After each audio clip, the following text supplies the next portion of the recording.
অনেক বছর ধরেই ইতিহাসে একটা জনপ্রিয় প্রশ্ন কিন্তু আমাদের মধ্যে আছে যে পিরামিড আসলে কে বানিয়েছিল। গল্পকথায় আমরা শুনে এসেছি মিশরের পিরামিড নাকি সেখানকার স্লেভ বা দাসেদেরকে দিয়ে জোর করে বানানো হয়েছিল। কেউ কেউ আবার বলে যে এত নিখুঁত গঠন মানুষের পক্ষে সম্ভব নয়, নিশ্চয়ই এলিয়ানরা এটা তৈরি করেছে।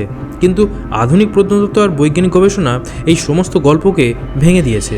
আজকের দিনে জানা যায় যে পিরামিড বানিয়েছিল মিশরের প্রশিক্ষিত শ্রমিকরাই, যাদের আজকের দিনে ইংরেজি ভাষায় আমরা বলে থাকি ইঞ্জিনিয়ার।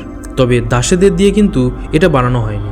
গিজার কাছে আবিষ্কৃত শ্রমিকদের গ্রাম, সমাধিস্থান আর খাবারের প্রমাণ দেখায় যে তারা মিশরের ফেরাওদের কাছ থেকে নিয়মিত মজুরি পেত, ভালো ভালো খাবার পেত আর সম্মানজনক জীবনযাপন করত।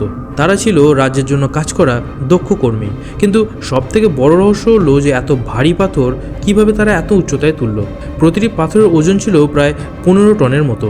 বিজ্ঞানীরা মনে করেন যে কাঠের স্লেজ, বালির ওপর জল ঢেলে ঘর্ষণ কমানো আর ধাপে ধাপে ঢালু র্যাম্প ব্যবহার করে এই পাথরগুলোকে সরানো হতো। কোনো আধুনিক যন্ত্র ছাড়াই এই প্রক্রিয়া ঘটানো হয়েছিল। আর তাদের নিখুঁত মাপ, পিরামিডের 4টে দিকই প্রায় নিখুঁতভাবে উত্তর, দক্ষিণ, পূর্ব, পশ্চিমের সঙ্গে মিলেছে। মিশরীয়রা তারার অবস্থান দেখে দিক নির্ণয় করত। বিশেষ করে নর্থ স্টার আর আকাশের ছায়া ব্যবহার করে তারা মাপযোগের অবিশ্বাস্য নির্ভুলতাকে অর্জন করেছিল।